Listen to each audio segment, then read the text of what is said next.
Greta Hoffmann stood in her kitchen, watching her son pack his rucksack. He was methodical, careful, traits he'd inherited from his father, the schoolteacher who'd taught him that precision mattered, that details saved lives. "Do you have enough socks?" she asked, knowing the question was absurd, but needing to say something, anything to fill the terrible silence. Klaus looked up, 20 years old, blonde hair cropped short, eyes the color of the Rhine in winter. "Mutter, I have 6 pairs. I'll be fine." "6 pairs for how long?" He didn't answer. They both knew the truth. No one knew how long. Hitler had been making promises. Quick victory, home by Christmas, a 1,000-year Reich that would ensure Germany never suffered again. But Greta remembered the last war, remembered her own father leaving in 1914, promising to be home for Christmas. His body had come back in 1917, 3 years late. Klaus finished packing, stood, looked at his mother with an expression caught between pride and fear. "I'll write every week," he said. "Promise me." "I promise." Lies we tell because the alternative is unthinkable. Colette Renard sat in the same kitchen where she'd raised her son, staring at the conscription notice. The paper felt obscene in her hands, bureaucratic language transforming her boy into a number, a unit, a piece in someone else's war. "Mama, it's just training," Antoine said. He was 22, dark-haired, with the quick smile of someone who'd never known real hardship. 6 months, maybe a year. Then I'll be back teaching with Papa. Colette's husband, Michel, stood by the window, watching the street. Since the declaration of war 3 days ago, Strasbourg had transformed.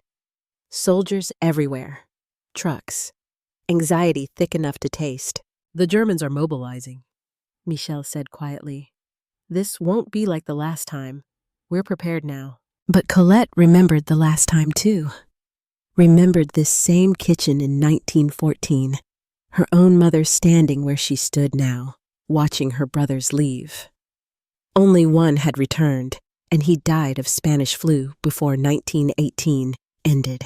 "Promise me you'll be careful," she said to Antoine. "I promise, Mama." The same lie, the same desperate hope. Klaus's letters had been regular at first, training in Poland, then Denmark, then the push into France, quick, victorious, exactly as promised. His last letter had come from somewhere near Strasbourg, brief, excited. "We're winning, Mutter. It's almost over." Then silence, 3 weeks of silence. Then the telegram, "Missing in action, vicinity of Haguenau Forest, further information pending." Greta held the telegram until her hands stopped shaking. Read it again. Again. The words didn't change. Missing, not dead. Missing. The same cruel hope that had tortured her mother a generation ago. Antoine's letters had stopped in May. Colette had watched the Germans march into Strasbourg on June 19, 1940. Watched the swastika rise over buildings that had been French for 22 years.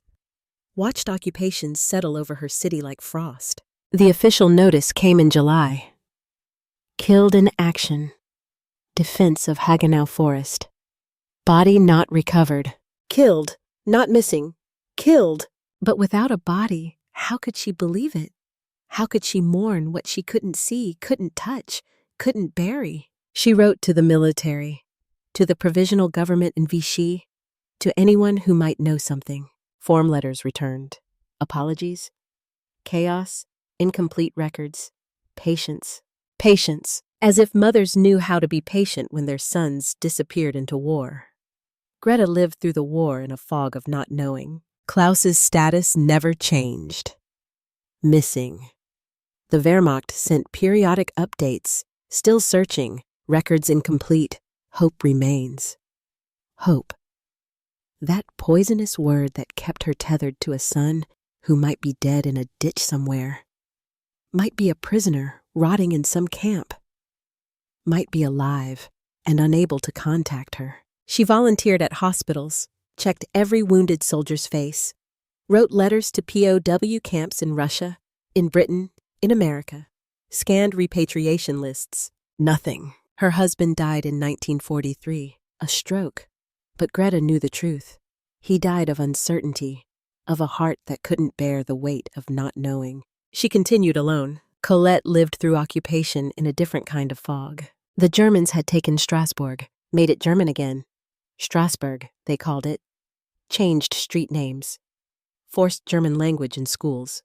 Conscripted Alsatian men into the Wehrmacht to fight against France. She kept Antoine's photograph on the mantel, spoke to it every night, told him about the resistance, about the small acts of defiance, speaking French in secret, hiding neighbors who refused conscription, passing information to the underground. Michel had been arrested in 1943 for anti-German activities, deported to Dachau. He died there in 1944, though Colette wouldn't learn this until liberation. She was alone. Her son gone. Her husband gone. Only the photograph remained. And the terrible question, where? Greta read the notice in the Freiburg newspaper. Families seeking information about missing soldiers.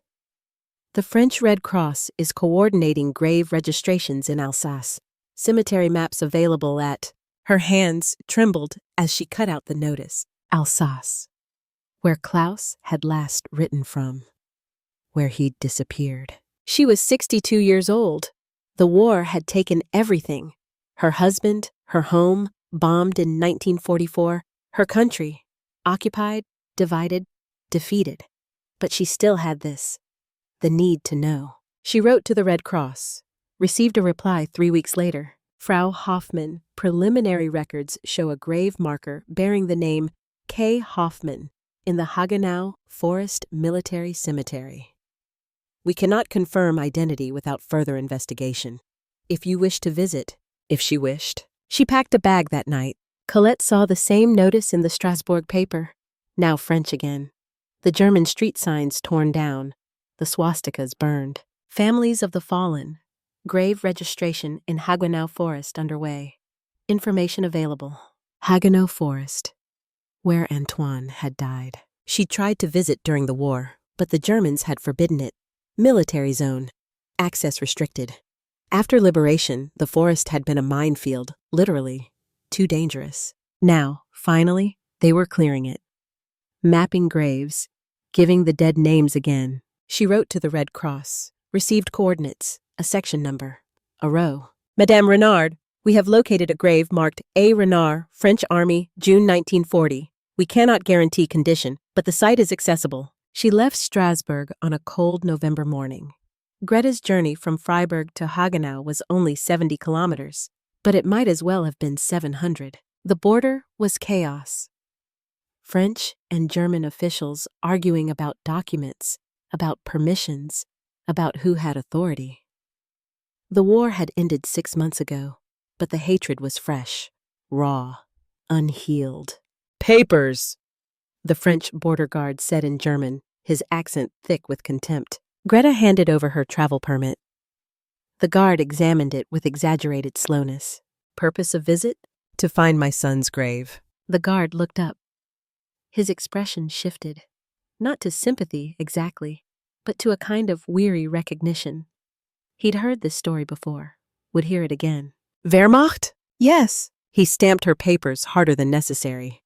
3 days, no more. She crossed into France, feeling like a ghost returning to the scene of her haunting. Colette's journey was shorter, 30 kilometers from Strasbourg to Haguenau, but no less difficult. The roads were still damaged, buses irregular. She walked most of the way, her feet remembering the route from before the war when she and Michel would take Antoine hiking in the forest that had killed him. She passed through villages still bearing scars, collapsed buildings, burned churches, German signs half torn down. People stared at her, an older woman walking alone with a small bag and a photograph clutched in her hand. No one stopped her. Everyone understood. They arrived at Haguenau Forest Military Cemetery on the same afternoon. The cemetery was new, established that summer by French and American forces to consolidate scattered graves. Row after row of white crosses stretched across cleared ground, the forest looming dark behind them. A Red Cross tent stood at the entrance. 2 workers, an older French woman and a young American soldier, were checking papers and providing maps. Greta approached first, handed over her documents. The French woman's expression hardened. German. Yes. Your son fought for the Wehrmacht. Yes. The woman was silent for a long moment, clearly wrestling with something. Finally. Section C, row 7, cross marker 34. Thank you. Don't thank me. Thank the Americans. They insisted we register everyone. Even, she stopped herself, even the enemy. Colette arrived 10 minutes later. The same French woman greeted her differently, with recognition, with shared grief. Madame Renard, we've been expecting you. You have? Your letters. You wrote 23 times asking about your son. Colette had lost count. Where is he? Section C, row 7, cross marker 35. Row 7. The same row. They saw each other from a distance. Greta stood before a white cross marked K. Hoffmann, Wehrmacht, Juni 1940. She was kneeling, one hand on the wood, her shoulders shaking with silent sobs. Colette walked down row 7, counting crosses, 33, 34, 35. A. Renard, Armée Française, Juin 1940. Right next to the German cross. Right next to the woman in black. Colette stopped, stared. The woman, elderly, thin, dressed in mourning, looked up. Their eyes met. For a long moment, neither moved. Then Greta spoke in careful, accented French. Your son? Colette nodded, unable to speak. Mine too. Greta gestured to the cross beside her. Colette looked, read the name. Wehrmacht, June 1940. The same battle, the same forest, the same week her son had died. Maybe the same day, maybe, and this thought arrived like a knife, killed by each other. They stood in silence, 2 mothers at adjacent graves, the air between them thick with 5 years of war, occupation, loss, and the terrible possibility that their sons had killed each other. Finally, Colette found her voice. How did he die? Greta shook her head. I don't know. The letter said missing. I only found out there was a grave last month. You? Killed in action. That's all they told me. Defending the forest. More silence. He was 20, Greta said. Just turned 20 in April. Mine was 22. Was he conscripted? Yes. You? Enlisted. He believed. Greta stopped. What did it matter what Klaus believed? He was dead. Belief had saved no one. Colette knelt before her son's cross, placed flowers she'd brought, late autumn asters, half frozen but still alive. Greta watched. Then, slowly, she stood and moved to her bag. Withdrew her own flowers, dried roses from her garden in Freiburg, saved and pressed. She placed them on Klaus's grave, then hesitated. Colette was watching her. May I? Greta asked, holding a single rose. Colette understood, nodded. Greta placed the German rose on the French grave. Colette stood, took one of her asters, placed it on the German grave. They stepped back, looked at the 2 crosses, side by side. Flowers mixed together. The distinction between enemy and ally momentarily erased by the simple fact of motherhood. They were so young, Colette whispered. Too young. Do you think they... Colette couldn't finish. Killed each other? Greta's voice was steady. I don't know. Maybe. Does it matter now? Doesn't it? Greta looked at the graves. They're both dead. Both here. Both... Her voice broke. Both gone. That's what matters. That's all that matters. Colette felt something crack inside her chest. 5 years of hatred, of Germans, of occupation, of the enemy who'd taken everything, suddenly confronted with this. A German mother who'd lost exactly what she'd lost. I'm sorry, Colette said. Greta looked at her, confused. For what? For your son, for your loss. Greta's eyes filled. And I for yours. They stood together as the afternoon light faded. 2 mothers from opposite sides of history's cruelest divide, united by the only thing stronger than nationalism or war or 5 years of propaganda. The love of a mother for her child, and the unbearable weight of that love's ending.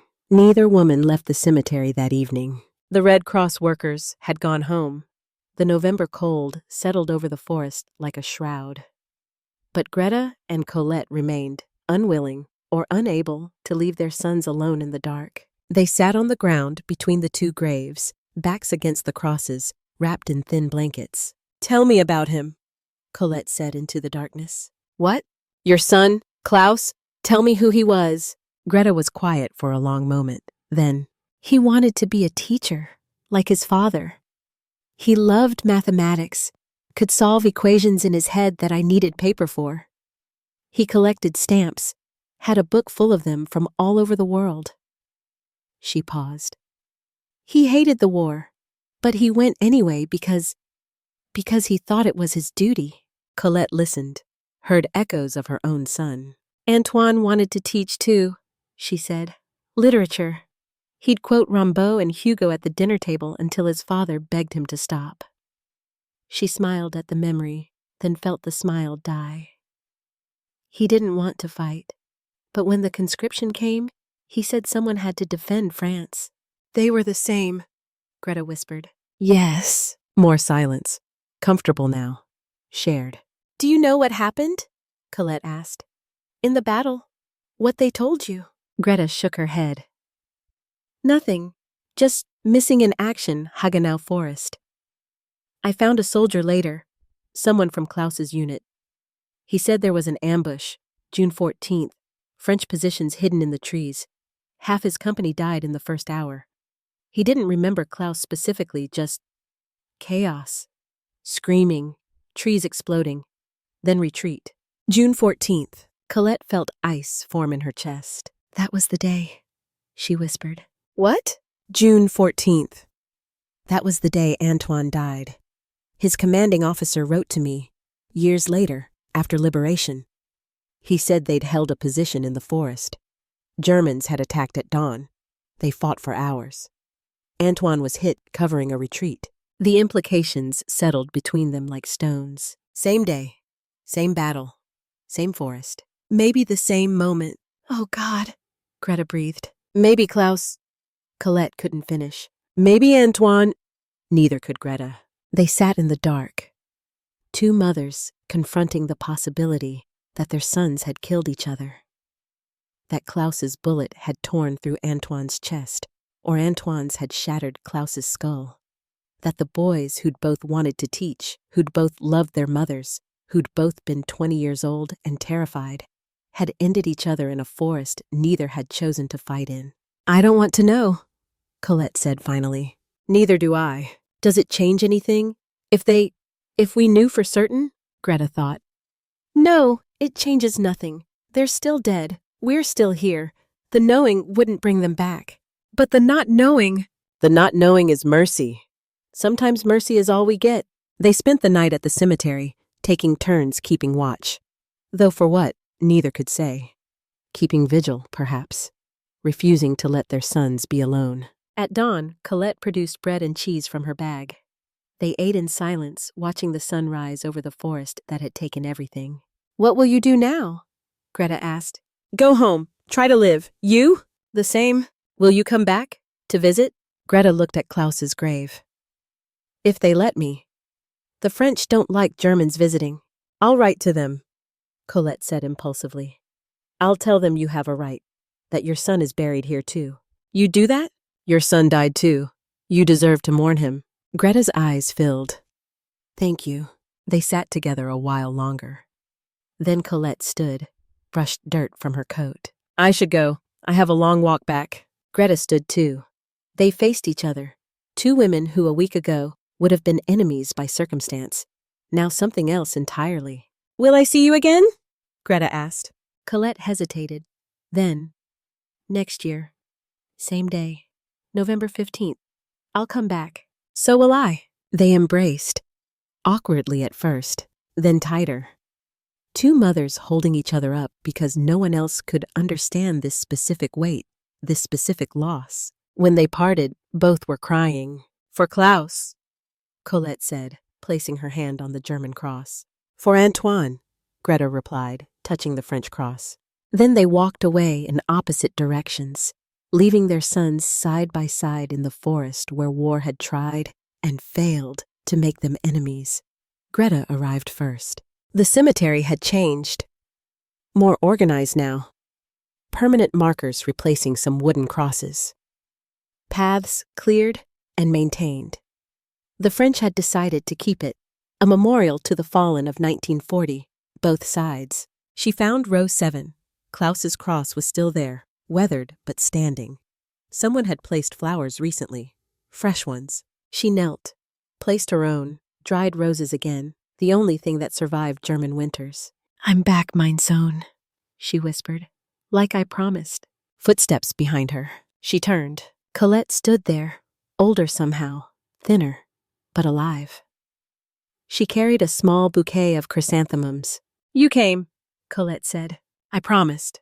They embraced like old friends. They spent the day together, tending both graves, sharing stories. Colette told Greta about Strasbourg slowly returning to normal. French again, the occupation's scars fading but visible. About the trials of collaborators. About neighbors who'd denounced each other. About the ugly aftermath of liberation. Greta told Colette about Germany's collapse. The occupation zones. The hunger. The shame. The struggle to understand how her country had become what it became. "Do you hate us?" Greta asked. "For what we did? For the war? For everything?" Colette was quiet. Then, "I hate what happened. I hate the war. I hate the men who started it. But you?" She looked at Greta. "You lost as much as I did. How can I hate someone who grieves the same way I grieve?" "Many do. Many are afraid. Afraid that if they stop hating, they'll have to confront the fact that we're the same. That our sons were the same. That none of this had to happen." Did it have to happen? The war? No. Wars never have to happen. But men convince themselves they do. And then mothers bury their sons. They made it tradition. Every year. November 15th. No matter the weather, the distance, the difficulty. 1947. They brought photographs. Showed each other what Klaus and Antoine had looked like in life. Found eerie similarities. Both young, both smiling in their photos, both trying to look brave. 1948. Greta brought Klaus's stamp collection. Colette brought Antoine's favorite book of Rimbaud poetry. They buried small pieces at each grave, connecting the boys to what they'd loved. 1949. They didn't speak much. Just sat together in comfortable silence. The grief had changed shape. No longer the sharp agony of early loss, but a dull, permanent ache. 1950. The cemetery officially opened as a memorial. Dignitaries came. Speeches about sacrifice and honor and never forgetting. Greta and Colette skipped the ceremony, visited at dawn before the crowds arrived. 1955. 10 years.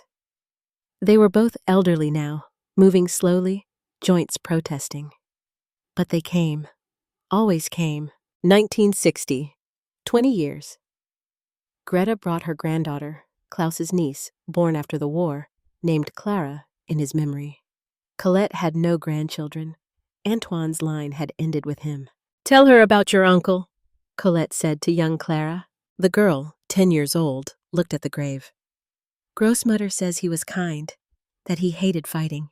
"He was," Colette confirmed. "My son was too. They would have been friends, I think, in another world." They were both in their 80s now. Greta's hands shook with palsy. Colette walked with a cane, but they came. A journalist found them there, young, French, writing a piece about the 25th anniversary of the 1940 campaign. "Excuse me," he said. "May I ask why you're here?" "Our sons," Colette said simply. The journalist looked at the crosses, saw the names, German and French, side by side. Both of you are mothers of the fallen?" "Yes, but..." He gestured at the German cross. She's my friend," Colette said firmly. "Her son died the same day mine did, in the same battle. They're buried together, so we mourn together." The journalist wrote that down. That's remarkable. After everything, the occupation, the war, you can forgive? Colette looked at Greta, back at the journalist. Forgiveness isn't the word, she said. We didn't wrong each other. Our governments did. Our armies did. We're just two mothers who lost everything. There's nothing to forgive between us. Then what is it? Greta spoke, her accent still thick after 25 years. Understanding. She understands what I lost because she lost the same thing. We're the same. We always were. The war tried to make us enemies. We refused. The journalist published their story. Letters poured in, some supportive, some angry. How dare a French woman befriend a German? How dare a German claim equality of suffering? They ignored it all. They came back the next year. And the next. And the next. Colette came alone. She placed flowers on both graves, chrysanthemums for Antoine, roses for Klaus. Stood in silence, leaning heavily on her cane. Greta had died that summer. Peacefully, in her sleep. 87 years old. She'd made Colette promise to keep coming. To visit Klaus's grave along with Antoine's. To remember both boys. Colette kept her promise. I'm here, Greta, she said to the empty air. I brought your roses. She stayed until sunset, talking to ghosts. 2 sons and 1 friend who'd understood. Colette was 90 years old, too frail to travel alone. But Clara came, Greta's granddaughter, now a woman of 35 with children of her own. She'd been coming every year since Greta died, honoring her grandmother's tradition, honoring the strange, beautiful friendship between 2 women who should have been enemies. Clara helped Colette to the graves. They placed flowers together. Tell me again, Colette said, about Klaus, what your grandmother told you. Clara smiled. He wanted to be a teacher. He loved stamps. He was kind and gentle and hated violence. Like Antoine. Yes. Grossmother always said they would have been friends. They are now, Colette said. Together. Finally, at peace. Colette died in October, 2 weeks before the anniversary. Clara came anyway. Brought flowers for all 3. Antoine, Klaus, and now Colette, buried in Strasbourg but memorialized here in spirit. She brought her own daughter, 14 years old, 3rd generation removed from the war but carrying its memory. Why do we come here? The girl asked. They're just graves. Clara knelt, placed flowers on both crosses. Because your great-great-uncle Klaus died here, and because his grave saved his mother's life. I don't understand. Your great-great-grandmother lost everything in the war. Her son, her husband, her country. She could have drowned in hate. Instead, she found Colette, found someone who understood. And that understanding saved both of them. The French woman, yes, they were supposed to be enemies, but they chose to be friends. They chose to remember together instead of hating alone. The girl looked at the crosses. That's why we come? To remember? To remember that hate is a choice. And so is love. The cemetery is a protected memorial now, maintained by the European Union as a symbol of reconciliation. A plaque at the entrance tells the story of Greta Hoffmann and Colette Renard, 2 mothers from opposite sides who met at their sons' graves and chose friendship over enmity. A young woman stands before the 2 crosses. She's German, but lives in France. Her name is Sophie. She's Clara's great-granddaughter, Klaus's great-great-great-niece. She's brought someone with her, a young French man named Marc. He's Colette's great-great-nephew, Antoine's brother's grandson's son, the family line that survived. They're engaged to be married. They place flowers together. Roses and chrysanthemums, mixed, indistinguishable. My great-great-aunt Colette came here every year for 38 years, Marc says. My great-great-great-grandmother Greta came for 25, Sophie replies. To remember the war? To remember that love is stronger than war. They stand together, holding hands, 2 young people building a future on the foundation their ancestors laid. a foundation of understanding, of forgiveness, of the radical choice to see humanity in the enemy. They're why we can be together, Sophie says. Yes, because they refuse to hate. Because they chose each other, across every line that should have divided them. Around them, the forest is quiet. The graves stand in neat rows, thousands of them, each marking a life ended too soon. But these two, row 7, crosses 34 and 35, are different. These two are together, not enemies, not even just allies. Brothers, finally. United by the mothers who refuse to let war have the last word.